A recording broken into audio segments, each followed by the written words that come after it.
Hi, and welcome to Real Life with Jenny. My name's Jenny Senaparatna. Grab your favorite drink, get yourself a snack, and we will get started. Today I have old-fashioned water. It is what I'm drinking right now because I'm kind of have fallen off the bandwagon and I need to get back on it.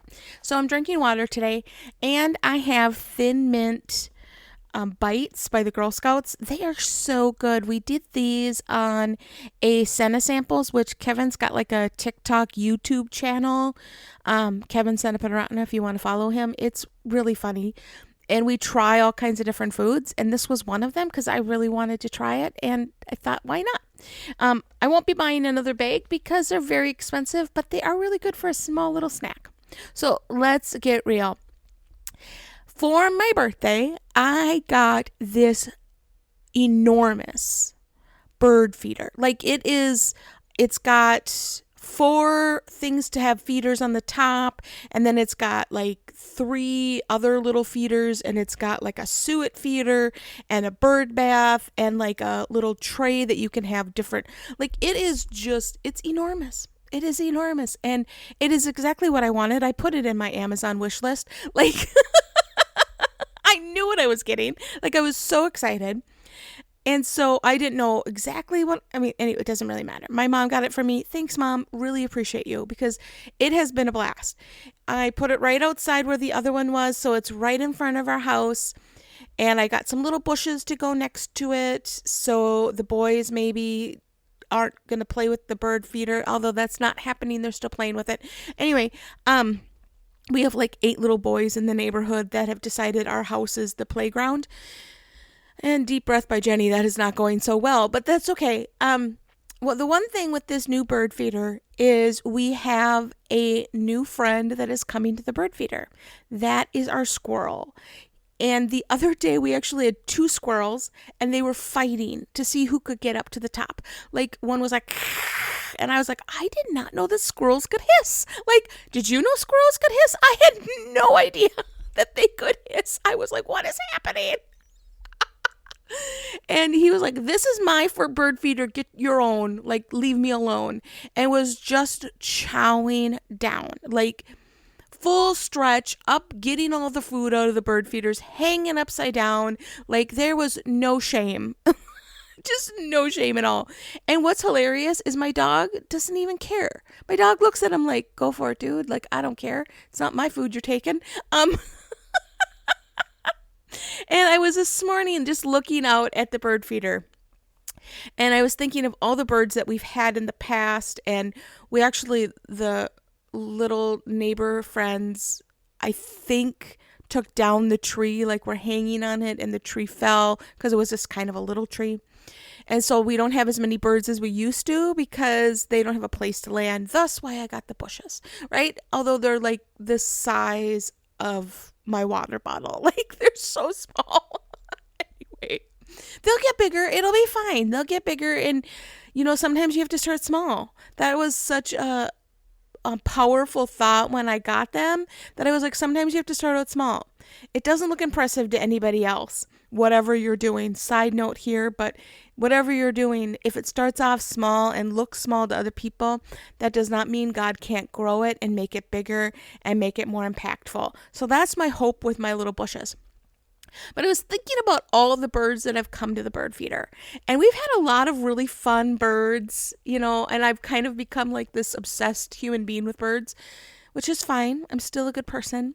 We've had the cardinals and the blue jays, and blue jays are bullies. They are mean little birds. I was really shocked because they're so beautiful and they're loud. They're really loud.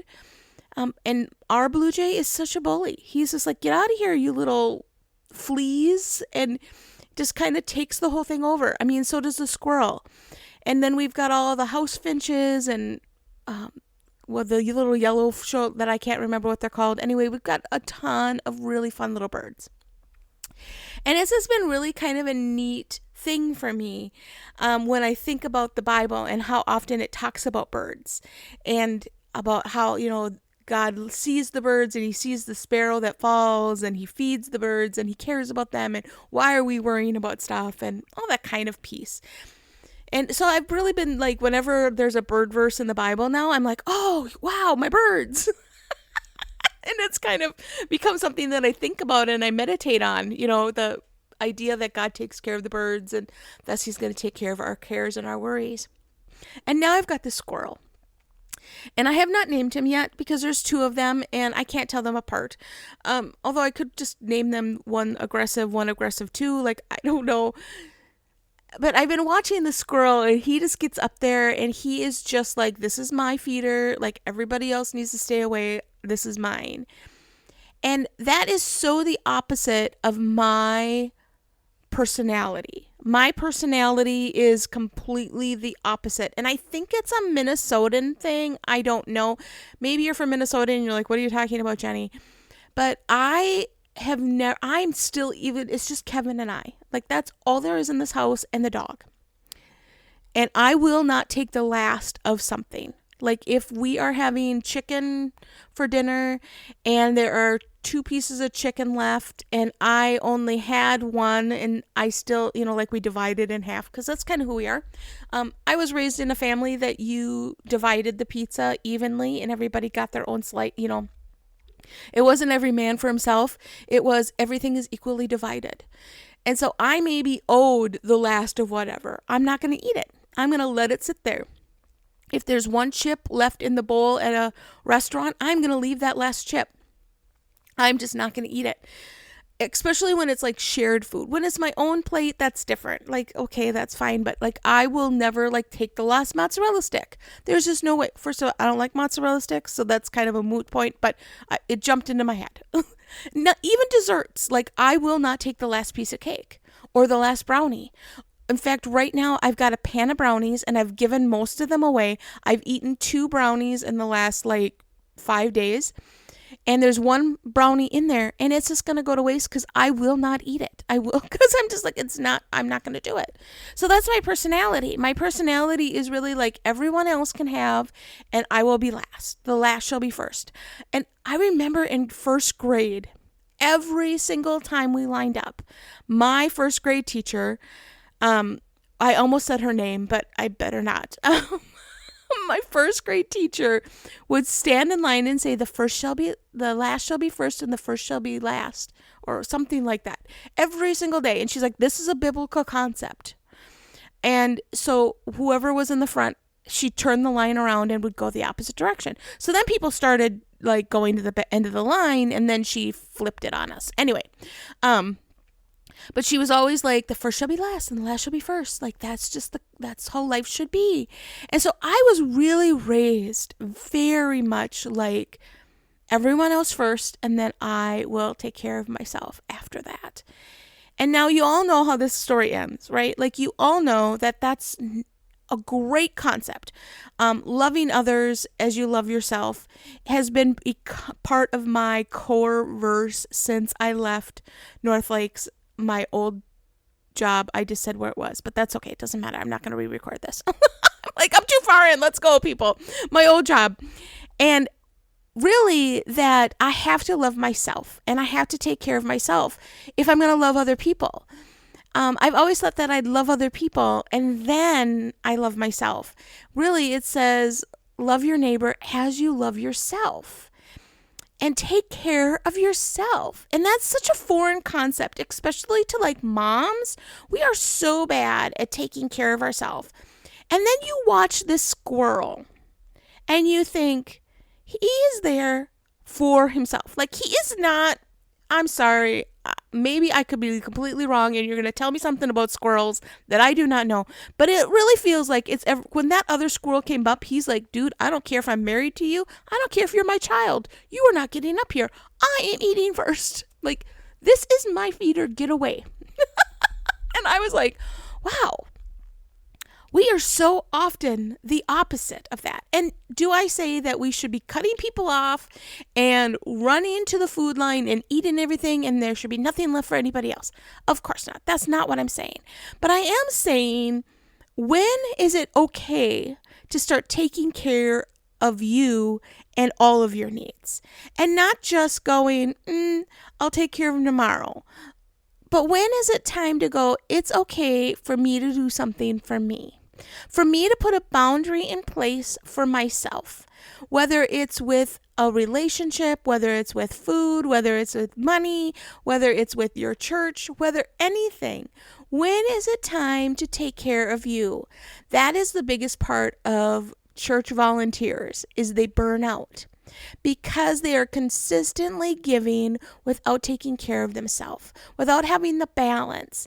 Now, when I was in kids ministry, I really didn't run into that a whole lot because my church was really good at making sure that you had balance. There were a couple things that I was like, and they've actually fixed them since I left, which I'm super appreciative of, because we used to have to do this Wednesday night between Christmas and New Year's, and basically I was just with all the other volunteers' kids. It was just like, why are we all here? Like, this is really frustrating because we're all just taking care of one another's kids, and all of us want to be at home, relaxing from the, Christmas chaos. But I got to take every summer off, and I know that's really hard on churches when volunteers take the summer off, but I came back refreshed and ready to go. Like, I was like, I am ready to go at this in the fall again. Like, bring it on, here we go. And sometimes we have to look at those moments in our lives and take care of yourself in those moments. And so I am encouraging you, this has been my encouragement for the week, is to become a squirrel. Just this week. Maybe we're not all going to change our habits. Maybe I'm going to go eat that last brownie. I don't know. But let's change our habit just for 1 week. This week, go, what would the squirrel do? Would the squirrel do this? Because I am sick and tired of being the last person in line because I let everybody ahead of me. And sometimes I've got something to do too. Like, I have to get home to somebody too. I've got things I need to do. And I've let everybody else in line because I don't want to be rude. And it's not being rude to take care of you. And maybe that's not where you are, and kudos to you. Like, you could teach the rest of us, but a lot of us, I know, in some area of your life, you have put yourself to the side and you have stepped back and not gone after what you really needed. And my encouragement this week is, be that squirrel. Go after it. Go after what you want. And I'm telling you, this squirrel works hard because he's got to climb up this big pole. He's got to stretch. He gets a little platform because I filled that up with the seeds. That's all gone. He's eaten it all. And I'm not putting any more out. I'm just cruel because I like to see him stretch. It's really hilarious. He stretches up for the next bird feeder, hangs upside down, and he goes for it because he needs what he needs, and he's not apologetic. There are very rare times that a dog, when something falls on the ground, he's going to sit there and wait and ask for permission. He's going to go after it. If that piece of cheese falls on the ground, good luck. Good luck fighting him for that. Like, that's just part of his nature. And yes, we need to care about other people 100%. Maybe this week, just this week, you go after it like the squirrel would, taking care of you and figuring out what kind of things you need. And you know what? Maybe when you figure that out, you'll be able to take care of other people too. And yourself, like, have a balance. I don't know. Like, let's just get crazy here. Well, that is all I have for you this week. We're going to keep it really short and sweet. Be a squirrel. Go after those things that you need. Go after what you want. It's okay to want things. God gives us the desires of our heart, especially when our heart is going after Him. And so go after that. Go after it just like a squirrel would. Well, you can find me on Real Life with Jenny on Instagram and Facebook. You can support this podcast specifically by going to buymeacoffee.com/reallifewithjenny. You can also go to christconnection.cc/Jen. All of my info is there. If you have some suggestions on how you've been a squirrel, come on to Facebook or Instagram and post and let us know what you've been doing to be more of a squirrel and going after the things that you need, that you want, or that you even just think are the pie in the sky, right? Like the thing that you're like, I will never be able to have that thing. I encourage you this week to go after it like the squirrel would. I'm telling you, I might just put up a video on my social media of this squirrel and you'll be like, okay, I get it, Jen. I'm going to go after it. You all have a great week.